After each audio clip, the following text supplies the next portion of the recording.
Hey everyone, it's me, Tom. Some of you know me as Modern Skald. Just had some thoughts, some ideas on everything that I realized, um, and there's been a lot of pushback on the project and everything as far as what it is all about, and what the purpose is behind it. And I just want to kind of reflect on that and kind of put it out there for people to watch and for people to see. Um, what's happening on here, because the question is like, why use the word deification and not self-improvement or something on that. And it's because for me it's a way of stating a constant state of refinement. Perfection is not a destination that we may ever get to. It is, however, a constant state of refinement. um, we want to talk about the nature of deification and how it's beyond self improvement and movement towards God.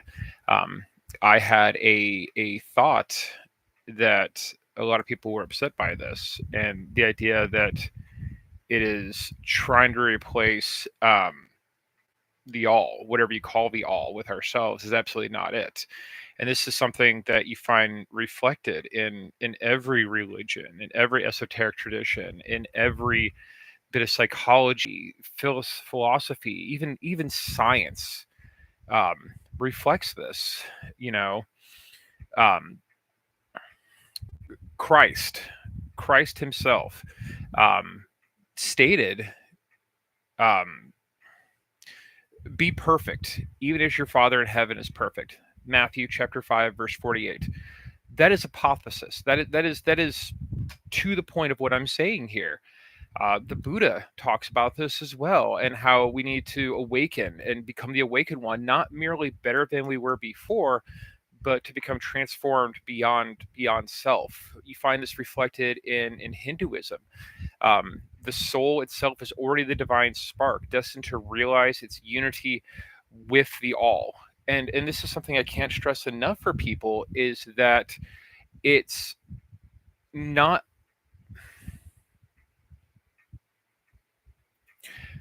the divine mind, whatever it is. I assure you, I have no doubts in my mind or in my heart, cares at all what you call it. It does not. You can call it, you can call it the all, you can call it God, you can call it Elohim, you can call it whatever you want to call the all.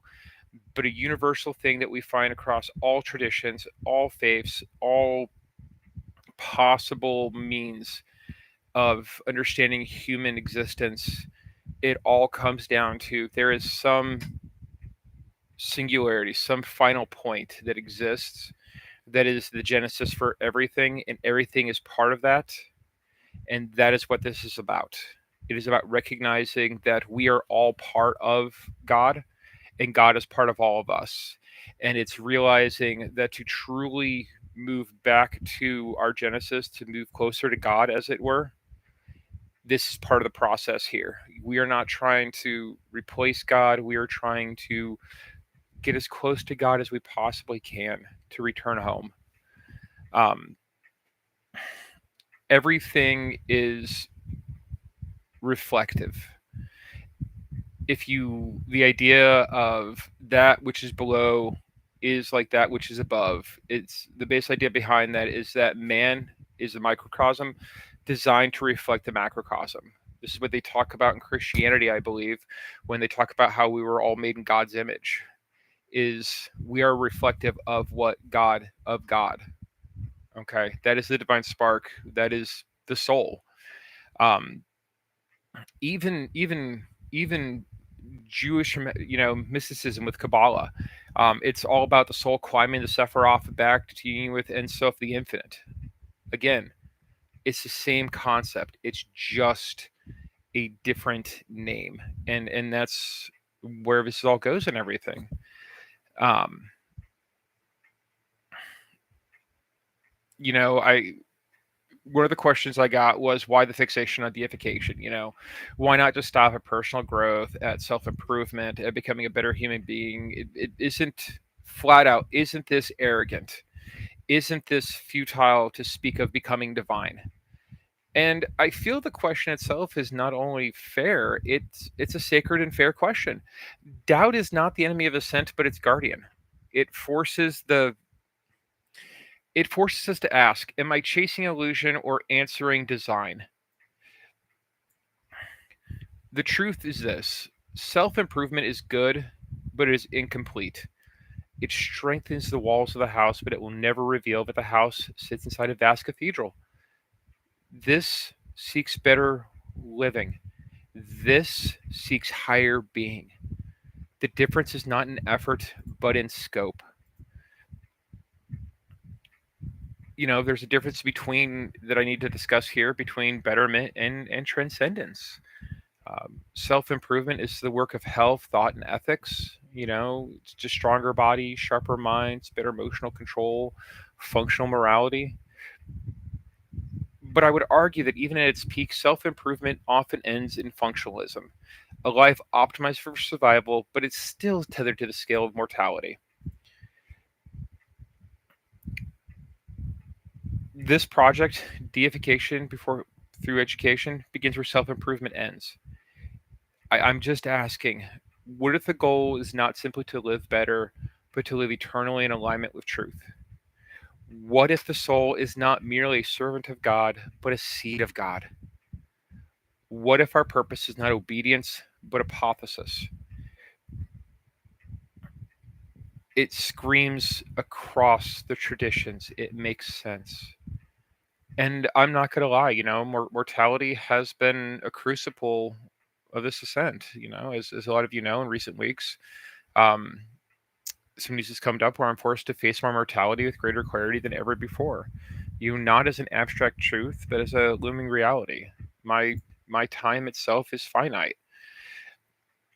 My body has carried sickness, and death is no longer a distant horizon, but a figure in the room. And this itself has not weakened me. If anything, it has sharpened me. It has given away illusions of endless tomorrows. It has given me urgency. If time is short, every breath must count. If death is near, ascent, it cannot wait. This is why it matters. Self improvement might make me healthier, calmer, more efficient, but only deification makes mortality meaningful. It reframes death not as an end, but as a threshold, a passage towards the all.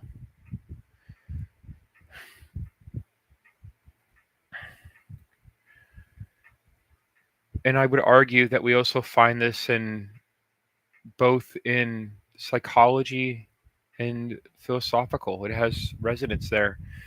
Maslow's hierarchy of needs ends in self actualization, but Maslow himself later admitted there is a higher stage, self transcendence, beyond seeds, beyond ego, into participation with something greater. Carl Jung, taught that individuation, the uniting of the conscious and the unconscious, was the path to wholeness. And yet, it is not the end. It prepares the soul to step into archetypal union with the self, the divine within. And if we just look into existential philosophy, it reminds us that we are condemned to freedom, that we are forced to shape meaning in the face of mortality, but deification transforms this despair into design. Freedom becomes raw material of godhood. I mentioned how this is reflected in science, and I'm going to share my thoughts on that here. Fractals reveal that the smallest units reveal the whole. The human mind is a microcosm of cosmic intelligence. If you study fractal geometry, you will see the same patterns repeated over and over and over again. You'll find it in everything from the veins that run through your body to the shape of the trees to the shapes of the rivers. That's just fractals. Quantum physics shows that reality itself is entangled, it's interconnected, observer shaped. This suggests to me that consciousness is not a byproduct of matter, but its organizing principle. Even evolution itself is the biological story of ascent from matter to life, from life to mind, from mind now to what? I do not believe that the next stage is physical but spiritual evolution, self aware consciousness rising into divine likeness. And this is the part here where I talk about, the weird parts here, the esoteric parts here. Um, Esoterically, this has always been about the hidden doctrine. You have your alchemists who speak of turning lead into gold, not merely metals, but the soul transmuted from base to divine. The mystics speak of theosis, union with God. Even the Hermetics spoke of gnosis, knowledge that transforms being. I actually talk about this with the law of continuous ascension. There is no final form. Every plateau becomes a platform. Every achievement is a new beginning.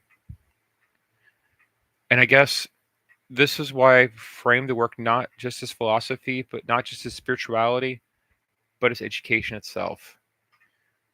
To educate, from the word edicure, to draw out, is to bring forth the latent.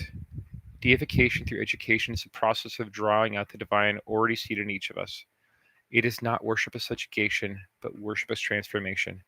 It is not obedience to ritual, but devotion to becoming. It is not the rejection of God, but the alignment with God.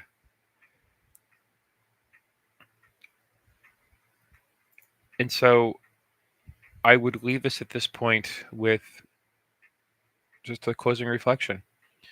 Why pursue deification? Because anything less than godhood is unfinished humanity. Because the all does not desire puppets but peers. Because mortality demands urgency and eternity demands ascent. I was not made to kneel. I was made to rise, to seek, to shape, to shine, not as a shadow of the divine, but as its living reflection. If death, if death meets me on this path, then let it find me ascending. Thank you all.